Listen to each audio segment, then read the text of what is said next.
और हम इस खबर पे बाद में लौटेंगे। सीधे रुख करेंगे छत्तीसगढ़ की डूंगरपुर का। यहाँ पे डूंगरगढ़ में यहाँ पे प्रधानमंत्री नरेंद्र मोदी इस वक्त पहुंचे हुए हैं और ये तस्वीरें उस कार्यक्रम की हैं जहाँ पे श्यामा प्रसाद मुखर्जी रुर्बन मिशन की औपचारिक रूप से शुरुआत की जा रही है। आप देख सकते हैं तस्वीरों में प्रधानमंत्री नरेंद्र मोदी भी हैं, ग्रामीण विकास मंत्री चौधरी वीरेंद्र सिंह, राज्य के मुख्यमंत्री डॉक्टर रमन सिंह भी मौजूद हैं। मिशन समूहों का चयन इस दस्तावेज का विमोचन अपने कर कमलों से करने की कृपा करें। देवी और ग्रामीण विकास मंत्रालय द्वारा अनुमोदित समूहों के कार्यान्वयन कार्यविधि के उद्देश्य का पालन किया गया है। मंत्रालय ने क्षेत्रों की जनसंख्या वृद्धि और इसके स्थान से संबद्ध विभिन्न अन्य पैरामीटरों के आधार पर राज्य में 20 संभावित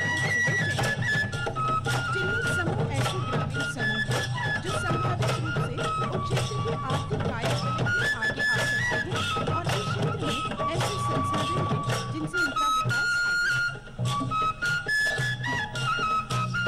और माननीय प्रधानमंत्री जी आपसे निवेदन है कि हमारे स्वच्छता प्रेरकों का सम्मान अपने कर कमलों से करें। ये स्वच्छता प्रेरक जो युवा हैं उसी में एक महिला है जो 104 वर्ष की है और एक पद्मश्री प्राप्त महिला है। मैं मंच पर सबसे पहले आमंत्रित करना चाहूंगी सम्मानों की श्रृंखला में सबसे पहले मां बमलेश्वरी जनहितकारी समिति राजनांदगांव महिला स्व सहायता समूह की अध्यक्षा पद्मश्री श्रीमती फुलवासन बाई को जोरदार तालियों के बीच माननीय प्रधानमंत्री जी शॉल एवं श्रीफल भेंट कर इनका सम्मान करेंगे। मां बमलेश्वरी जनहितकारी समिति राजनांदगांव 15 वर्षों से कार्य कर रही है। 12,000 मां बमलेश्वरी सहायता समूहों का गठन हो चुका है और अब वैसे कमाल की प्रेरक है माननीय प्रधानमंत्री जी कोटा भरी की वयोवृद्ध कुंवर बाई जिन्होंने बकरियां बेचकर शौचालय बनाया है। 15 दिन के भीतर इन्होंने शौचालय बनाया। गांव में सबसे पहले शौचालय बनाने के लिए अपनी आजीविका के साधन बकरियों को बेचकर 22,000 रुपए का शौचालय बनाया जो नई पीढ़ी के लिए निश्चय ही प्रेरणादायक है। बताइए, कमाल है, कमाल है, कमाल है। गांव को खुले में शौच से मुक्त बनाने बेमिसाल नेतृत्व क्षमता का परिचय देने वाली वयोवृद्ध श्रीमती कुंवरबाई यादव की अद्भुत कहानी है। उन्होंने 15 दिनों के भीतर में शौचालय बनाकर उसका उपयोग भी किया है। जोरदार तालियां हो जाए। ग्राम कोटा भरी अब खुले में शौच से पूर्ण रूप से मुक्त हुआ है।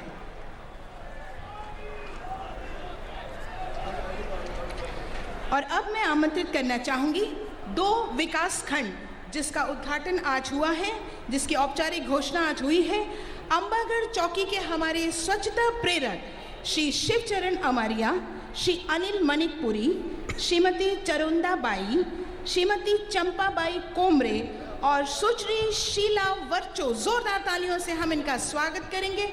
आप सभी को प्रशस्ति पत्र माननीय प्रधानमंत्री जी प्रदान करेंगे। श्री शिवचरण उमरिया, श्री अनिल मानकपुरी, अध्यक्ष नगर पंचायत विकास खंड अंबागढ़ चौकी, श्रीमती चंद्रोदा बाई, सरपंच ग्राम पंचायत केकती टोला विकास खंड अंबागढ़ चौकी, श्रीमती चंपा बाई कोमरे, सरपंच ग्राम पंचायत केशला, सुश्री शीला वर्चो, सरपंच ग्राम पंचायत खड़खड़ी।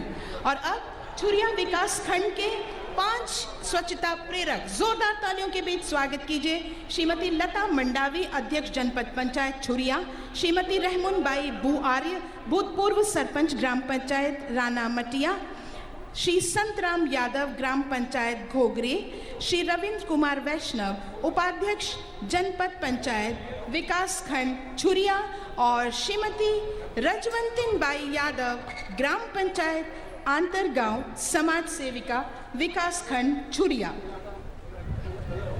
आप सभी को माननीय प्रधानमंत्री जी द्वारा एक प्रशस्ति पत्र स्वच्छता के प्रेरक माननीय प्रधानमंत्री जी के लाल किले के आह्वान को आगे बढ़ाते हुए गांव के इन स्वच्छता प्रेरक ने स्वच्छता अभियान को एक महान अभियान बनाया है और अब मैं माननीय प्रधानमंत्री जी से विनम्र आग्रह करना चाहूंगी कि वन तेंदुपत्ता संग्रहणकर्ताओं के लिए बोनस चेक का वितरण करने की कृपा करें। मंच पर आमंत्रित करना चाहूंगी तेंदुपत्ता हितग्राही श्रीमती अनुका बाई, ग्राम धमना, पिपरछेड़ी। आपको माननीय प्रधानमंत्री जी एक धनराशि का चेक प्रदान करेंगे। छत्तीसगढ़ राज्य में माननीय प्रधानमंत्री जी वनों के संरक्षण एवं संवर्धन हेतु स्थायी वनवासियों की भागीदारी सुनिश्चित की गई है। इस हेतु राज्य भर में 7,888 वन प्रबंधन समितियां गठित हैं, जिन्हें वनों के संरक्षण में समान सहभागिता प्रदान की गई है। प्रदेश में आदिवासी एवं गरीब वनवासियों के जीविकोपार्जन के लिए लघु वनोपज संग्रहण मुख्यतः तेंदुपत्ता एक महत्वपूर्ण माध्यम है। माननीय प्रधानमंत्री जी के कर कमलों से तेंदुपत्ता हितग्राही श्रीमती अनुका बाई, ग्राम धमना, पिपरछेड़ी, आपको 12,885 रुपए का बोनस चेक प्रदान किया जा रहा है। जोरदार तालियां।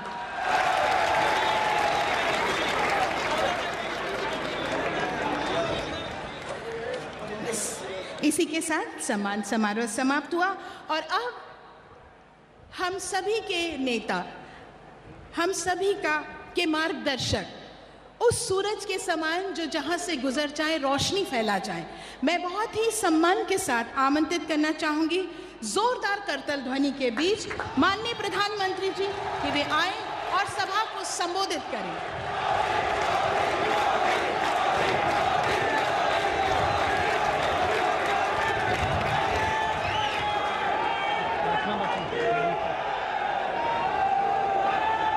छत्तीसगढ़ के यशस्वी मुख्यमंत्री डॉक्टर रमन सिंह जी, केंद्र में मंत्रिपरिषद के मेरे साथी और ग्रामीण विकास के लिए दिन रात प्रयत्न करने वाले श्रीमान चौधरी बीरेंद्र सिंह जी,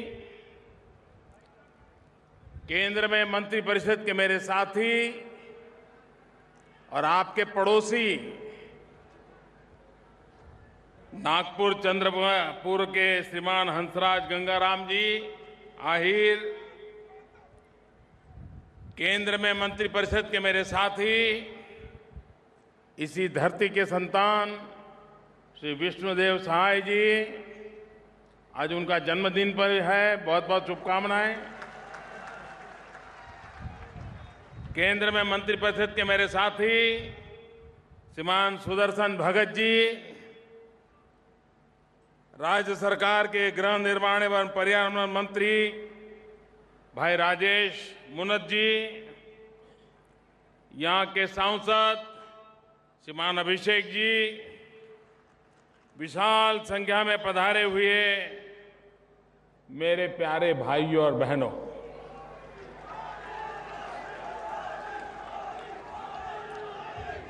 सब्बो दाई बहनी, सियान, जवान आओ ननी बाबू, मनला जय जोहार। सबले पहली का शिल्या माइला प्रणाम करथवा। जैन हर भगवान रामचंद्र जी का महतारी रईस औ से नाता से वो हा जग का महतारी है। छत्तीसगढ़ ओखर मैका आय औ भगवान राम का ननिहाल।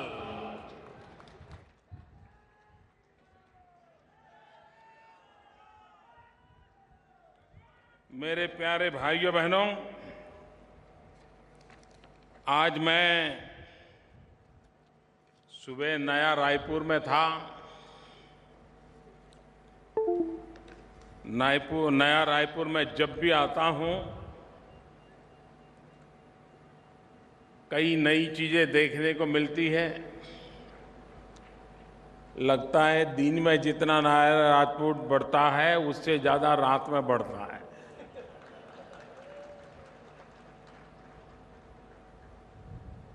आज मैंने नया रायपुर में शहरों में जो गरीब होते हैं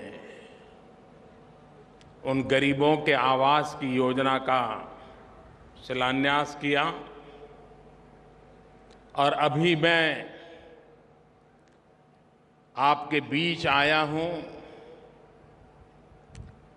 कार्यक्रम तो इन मेरे आदिवासी भाई बहनों के बीच में है, दिल्ली से बहुत दूर है, राजनांदगांव के एक इलाके में है, छोटे सी जगह पर है, लेकिन कार्यक्रम बहुत बड़ा है। पूरे हिंदुस्तान के लिए है। पहले सरकार को आदत थी कि जो कुछ भी करना है वो दिल्ली में से ही करना। विज्ञान भवन में 200-400 लोग आ जाएं, दिया जलाएं, मीडिया वालों की मित्रता काम आ जाए, टीवी पे 24 घंटे पता चल जाए कि इतना बड़ा काम हो गया है। मैंने सरकार को दिल्ली से बाहर निकाल करके जन जन के बीच में लाके खड़ा कर दिया। आदिवासियों के बीच में लाया हूं, किसानों के बीच में लाया हूं, गांव के बीच में लाया हूं। सरकार के अधिकारियों की फौज गांव में जने लग गई है और विकास की एक नई दिशा पकड़ ली है। और इसलिए आज इस छोटे से स्थान पर ये लाखों लोगों का जनसागर, मैं हैरान हूं, इतनी बड़ी मात्रा में लोग, जहां भी मेरी नजर पहुंचती है लोग ही लोग नजर आते हैं।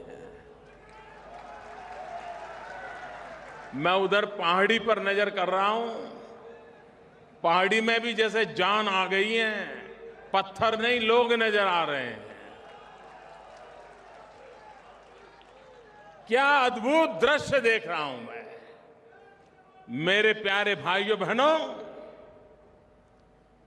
ये जनता जनार्दन के आशीर्वाद इस देश को नई ऊंचाई पर पहुंचाएंगे, ये मेरा विश्वास हर दिन पक्का होता जाता है, हर दिन नया विश्वास पैदा होता है। ऐसा प्यार जो आप लोग दे रहे हैं, उससे मुझे आपके लिए ज्यादा दौड़ने की ताकत मिलती है, ज्यादा मेहनत करने की ताकत मिलती है, पसीना बहाने की प्रेरणा मिलती है। आज मुझे यहां 104 साल की उम्र की मां कुंवरबाई का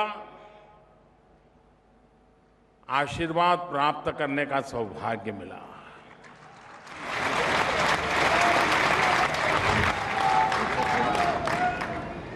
जो लोग अपने आप को नौजवान मानते हैं,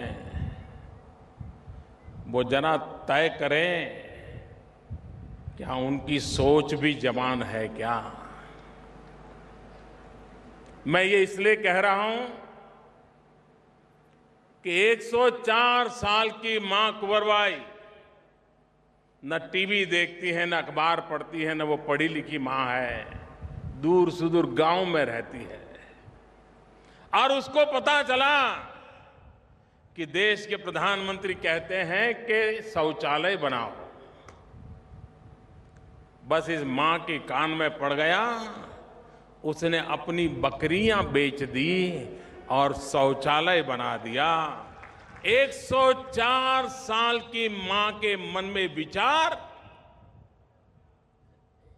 यही हिंदुस्तान के बदलाव का संकेत दे रहा है।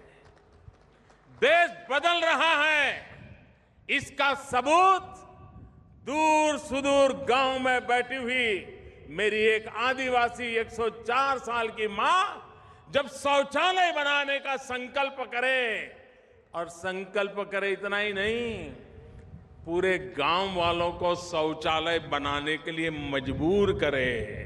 इतना ही नहीं, गांव में अब कोई भी व्यक्ति खुले में शौचालय नहीं जाएगा, ये पक्का करवा ले। इससे बड़ी प्रेरणा क्या हो सकती है। मैं आज देशवासियों को कहता हूं, मैं मीडिया वालों से भी प्रार्थना करता हूं कि मेरा ये भाषण नहीं दिखाओगे तो चलेगा, लेकिन मेरी ये मां कुंवरबाई की बात जरूर देश को बताना।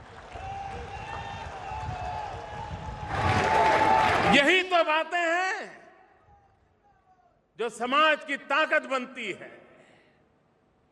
और आज मुझे मां कुंवरबाई का स्वागत करने का, सम्मान करने का अवसर मिला।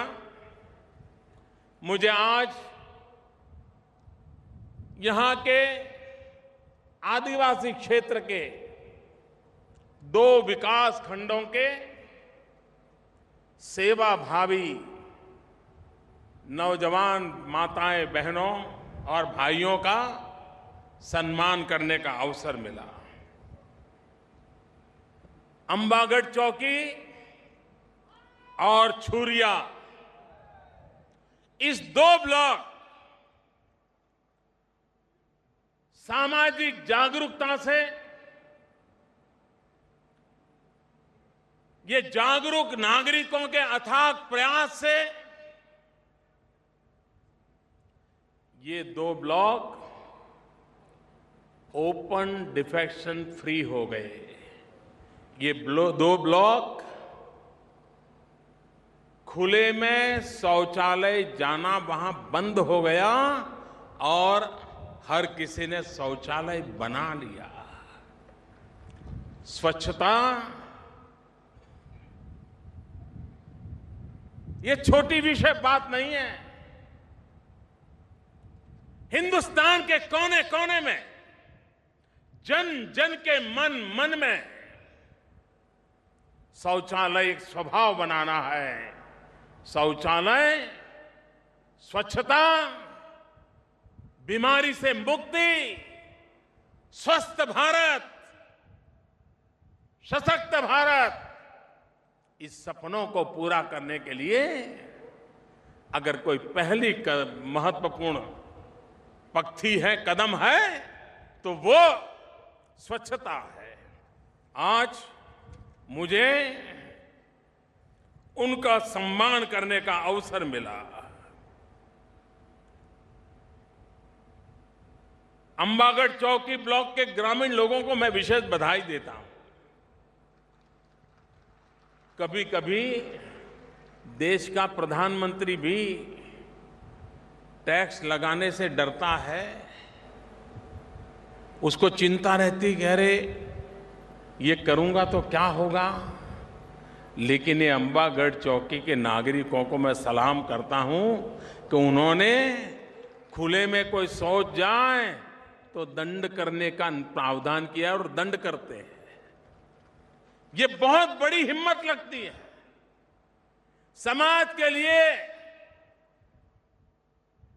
निर्णय कड़वा हो तो भी करने की ताकत इन अंबागढ़ चौकी के मेरे आदिवासी भाइयों ने आज हमें सिखाई है।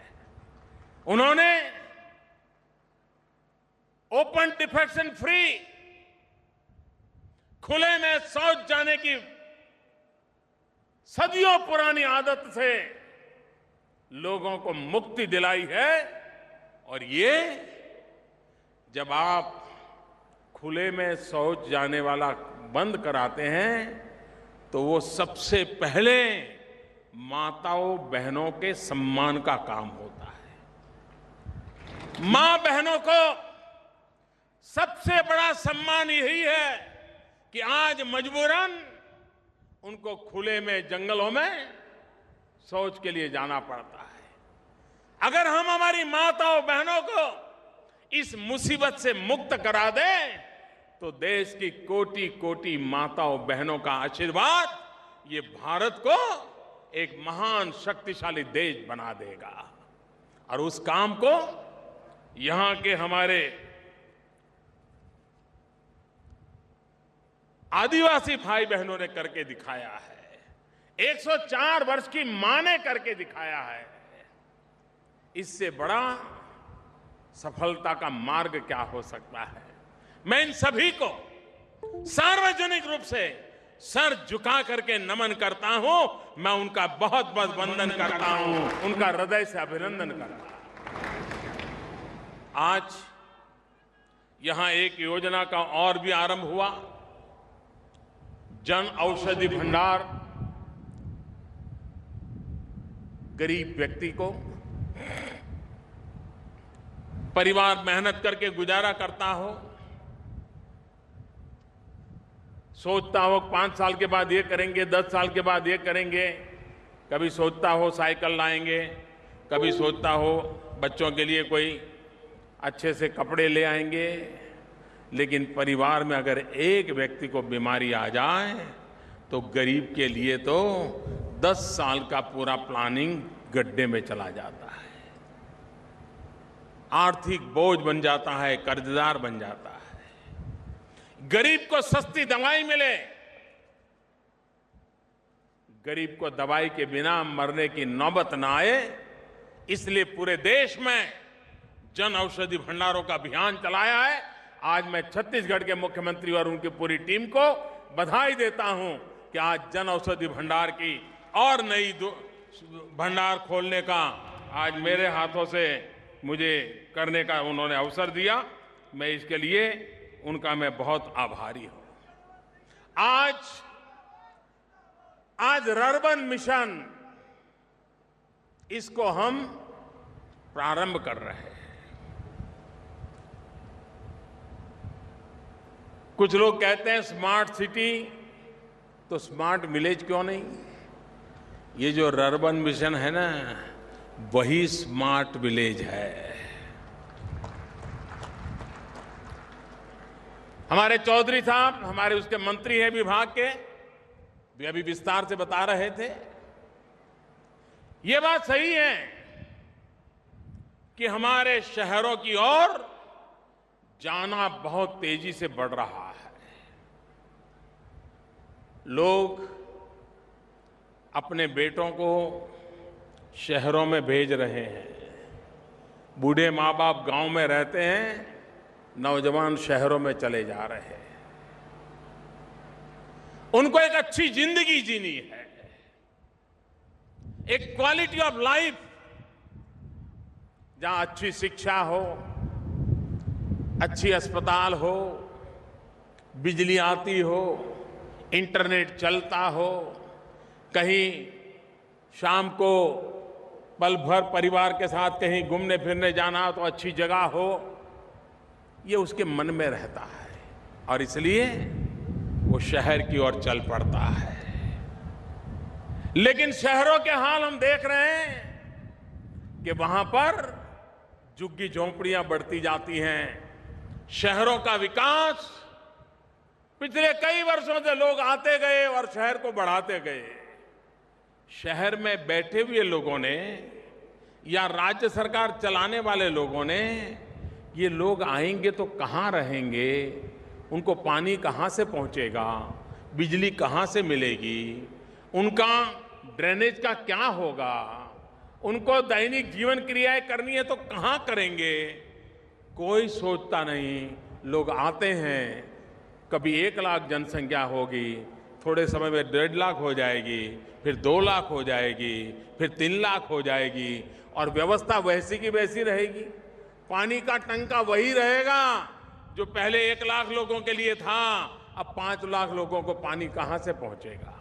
और इसलिए पिछले कई वर्षों से पूर्वानुमान लगा करके, विकास का नक्शा तैयार करके कि अगर शहर बढ़ेगा तो इस तरफ बढ़ाएंगे, मकान नए बनाएंगे तो इस तरफ बनाएंगे, प्लानिंग ऐसा करेंगे, ये सोचा नहीं गया और सोचा गया तो बहुत कम जगह पे सोचा गया और उसके कारण शहरों में जाना भी लोगों के लिए दुष्कर हो गया है। इसका उपाय क्या? क्या लोगों को उनके नसीब पे छोड़ दिया जाए? झुग्गी झोपड़ी में जीने के लिए मजबूर किया जाए? जी नहीं, इसका उपाय सोचना चाहिए और इस सरकार ने सोचा है और उसी में से ये रर्बन मिशन बना है। रर्बन का सीधा सीधा अर्थ है रूरल अर्बन, दोनों को मिला दिया रर्बन। ग्रामीण और शहरी दोनों को एक साथ मिला दिया, वो है रर्बन, जिसका मतलब है कि विकास ऐसा हो जिसकी आत्मा गांव की हो और सुविधा शहर की हो। ऐसा गांव अगर हम देखते हैं कि कुछ 5-7 गांवों के बीच में एक आध गांव होता है जहां पर लोग खरीदी करने आते हैं, कुछ छोटी मोटी चीज करने जाते हैं, लेकिन वो गांव ही होता है। इस सरकार ने सोचा क्या देश में ऐसे जो गांव है जिसके अगल बगल में 5-7 गांव होते हैं और ये गांव धीरे धीरे बढ़ रहा है, क्या वो शहर बनने की दिशा में आगे बढ़ रहा है? अपने आप बढ़ रहा है। लोग धीरे धीरे वहां आने लगे, पढ़ने के लिए आ गए, व्यापार करने के लिए आए, नौकरी करने के लिए आए। पहले 10,000 संख्या थी, देखते ही देखते 20,000 हो गई, देखते ही देखते 25,000 हो गई। क्या अभी से ऐसे जो तेज गति से बढ़ रहे हैं, ऐसे गांवों को केंद्रित करके अगल बगल के 5-7 गांवों को जोड़ करके 25, 30, 40 हजार की जनसंख्या की सुविधा के लिए एक क्लस्टर अप्रोच से ये रर्बन मिशन को लागू किया जा सकता है। पूरे देश में ऐसे 300 रर्बन सेंटर खड़े करने की कामना से अभी काम प्रारंभ किया है। इस वर्ष 100 ऐसे रर्बन क्लस्टर खड़े करने की कल्पना है, जिसका विकास शहर बनने वाला है वो ध्यान में रखा जाएगा, लेकिन उसके अंदर का जो गांव है, दिल में जो गांव का भाव है, उसको जिंदा रखने के लिए पूरा प्रयास होगा। एक ऐसी रचना जो भारत के स्वभाव के साथ जुड़ती है, भारत के प्रकृति के साथ जुड़ती है। दूसरी बात, भारत के आर्थिक विकास को भी 5-50 बड़े शहरों के आधार पर नहीं चलाया जा सकता। 125 करोड़ का देश, कश्मीर से कन्याकुमारी, कच्छ से कामरूप, इतना विशाल देश, अगर लोगों को रोजगार देना है, आर्थिक प्रवृत्ति करनी है, तो हमने विस्तार नीचे तक ले जाना पड़ेगा। ये रर्बन जो कल्पना है, उसमें उसको ग्रोथ सेंटर बनाने की कल्पना है, आर्थिक विकास की गतिविधि का केंद्र बिंदु बनाने की कल्पना है। छोटे छोटे बाजार होंगे, कारोबार अगल बगल के 5-10 गांवों के लिए चलता होगा, तो धीरे धीरे वो अर्बन बन जाएंगे। हमारे यहां जो ट्राइबल बेल्ट है, उन ट्राइबल बेल्ट में, आदिवासी विस्तारों में अगर हम सोच करके ग्रोथ सेंटर डेवलप किए होते, एक एक ब्लॉक में एक एक ग्रोथ सेंटर अगर डेवलप किया होता, तो हमारे आदिवासी क्षेत्रों के आर्थिक विकास के लिए इतने साल जो बीत गए नहीं बीतते। और इसलिए सुविधाएं मिले, शिक्षा मिले, आधुनिकता मिले, साथ साथ आर्थिक गतिविधि भी मिले, इन सारी बातों को जोड़ करके ये रर्बन की योजना बनाई है।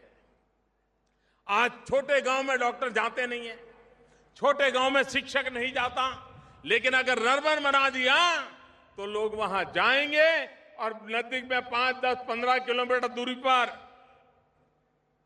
दवाई सेवाओं के लिए जाना है या शिक्षा के लिए जाना है, तो वह आराम से जाएगा, आएगा।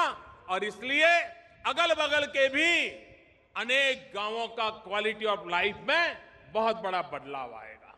इस विजन के साथ आज छत्तीसगढ़ में 4 ऐसे संकुल के लिए प्रारंभ हो रहा है। मैं छत्तीसगढ़ सरकार को बधाई देता हूं कि एक महत्वपूर्ण काम की योजना, वो भी आदिवासियों के बीच बैठ करके देश के लिए प्रारंभ हो रही है। इसका लाभ हिंदुस्तान के हर कोने को मिलने वाला है और देखते ही देखते शहरों पर दबाव कम होगा। गांवों से बाहर जाने वालों के लिए एक अच्छी जगह उपलब्ध हो जाएगी, नए शहरों का निर्माण हो जाएगा। ये नए शहर व्यवस्थित होंगे, आयोजित होंगे, आर्थिक गतिविधि के साथ जुड़े हुए होंगे। इस कल्पना को लेकर के ये रर्बन का कार्यक्रम आज प्रारंभ कर रहे हैं। मुझे विश्वास है कि एक साथ देश में जब योजना चलेगी, करोड़ों करोड़ों लोगों को इसका लाभ होने वाला है। भाइयों बहनों, यहां बहुत बड़ी मात्रा में मेरे किसान भाई बहन हैं। मैं 2 दिन पहले एक किसी पत्रकार ने लिखा था, ट्विटर पर मैं पढ़ रहा था, उसने लिखा कि कई वर्षों के बाद किसानों के लिए भरोसे पात्र, विश्वास पैदा करने वाली योजना पहली बार आई है जो किसानों में एक नया विश्वास पैदा करेगी। ये योजना है प्रधानमंत्री फसल बीमा योजना। हमारे देश में ज्यादातर खेती ईश्वर पर अधीन है। अगर वर्षा हो गई तो ठीक, वर्षा नहीं हुई तो सूखा, ज्यादा हो गई तो पानी में डूब गया। प्रकृति अगर रूठ जाए तो सबसे पहले नुकसान किसान को होता है। ऐसी स्थिति में किसान को सुरक्षा मिलना जरूरी है, एक नया विश्वास मिलना जरूरी है। और इस बात को ध्यान में रखते हुए पहली बार देश में प्रधानमंत्री फसल बीमा योजना ला गई है, जो पहले की योजनाओं से बिल्कुल अलग है। पहले तो किसान प्रीमियम लेने के लिए तैयार ही नहीं होता था। उसको लगता था इतने रुपये अगर मैं प्रीमियम दूंगा तो फिर बीज कहां से लाऊंगा, खाद कहां से लाऊंगा, पानी किसान खेती में कहां से पिलाऊंगा, पशु को चारा कहां से खिलाऊंगा। वो देता ही नहीं था। और एक बार अगर दे दिया तो पता चलता था 2-2 साल तक बीमा का पैसा ही नहीं आता है। कभी पता चलता था आया तो बीमा तो 30,000 का लिया था लेकिन 6,000 रुपये ही मिला। और बीमा तो उसको मिला जिसको बैंक का लोन मिला था, तो सीधा बैंक वाले को चला गया। किसान के पास तो कुछ आता ही नहीं था। ये जितनी बीमारियां थी, सारी बीमारियों को हमने खत्म कर दिया।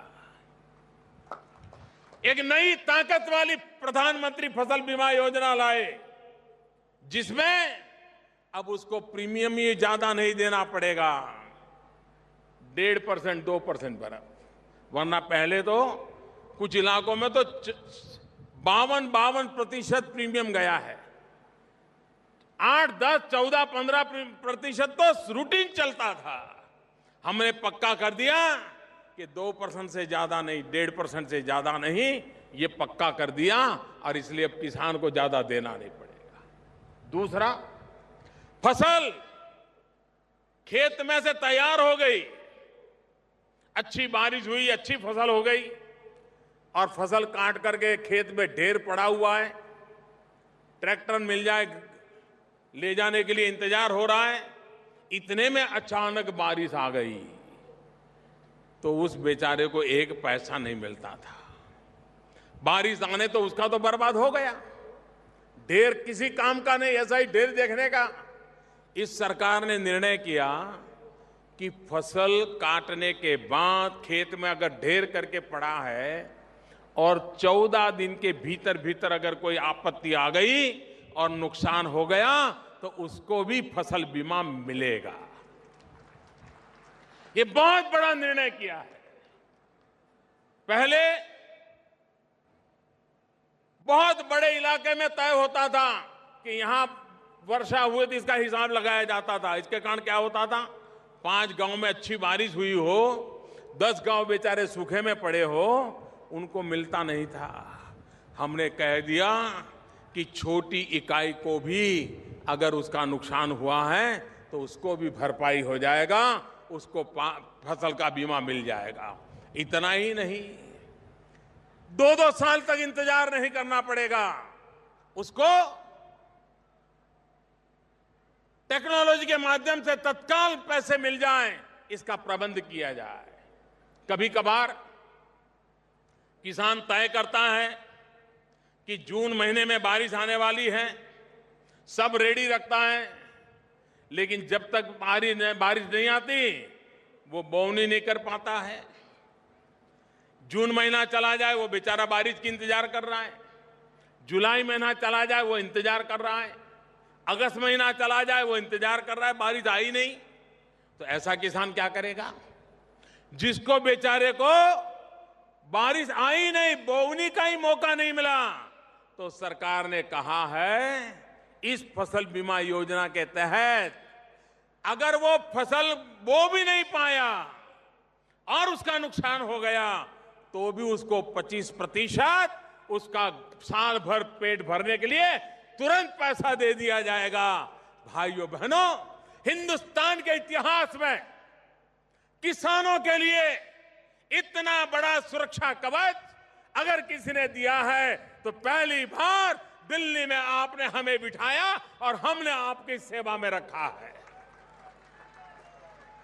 भाइयों बहनों,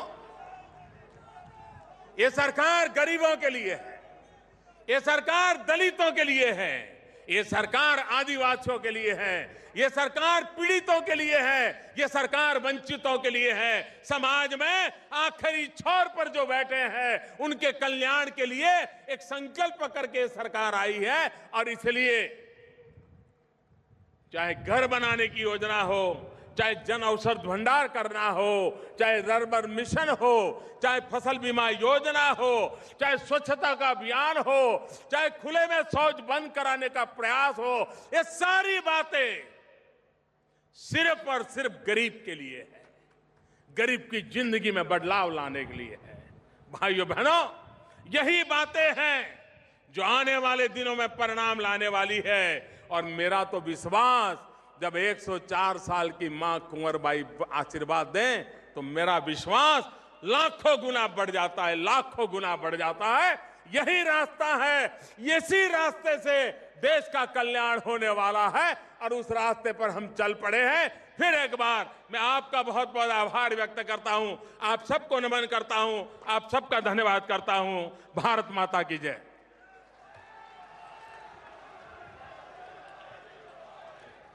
बहुत बहुत धन्यवाद माननीय प्रधानमंत्री जी, आपके ओजपूर्ण वक्तव्य और आशीर्वचनों से हम धन्य हुए। और अब मैं माननीय मुख्यमंत्री छत्तीसगढ़ से विनम्र आग्रह करती हूं कि आज के इस ऐतिहासिक अवसर पर माननीय प्रधानमंत्री जी को स्मृति चिन्ह भेंट करें। माननीय प्रधानमंत्री जी, ये हम सभी की ओर से स्नेह है, यह हम सभी का प्यार है।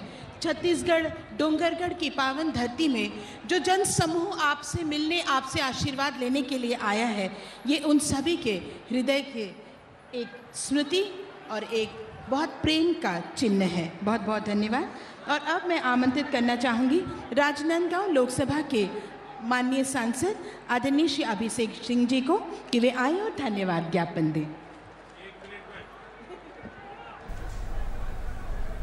आज के इस कार्यक्रम में राजनांदगांव लोकसभा क्षेत्र के सभी उपस्थित सम्माननीय अतिथिगणों से मैं निवेदन करता हूं कि एक बार जन जन के लोकप्रिय